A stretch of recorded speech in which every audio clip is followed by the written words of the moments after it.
in manufacturing is the ability to manipulate materials through processes that transform a raw material into a desired, unique, and functional shape.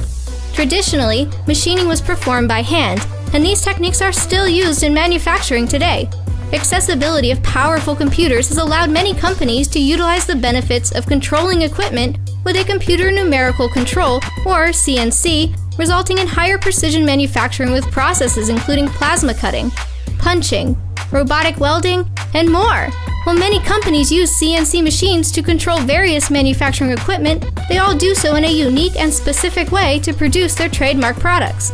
Jobs as a CNC machinist or a CNC programmer are in high demand in Florida and pay very well. A person can earn from $35,000 to $75,000 a year, depending on their level of skill and expertise.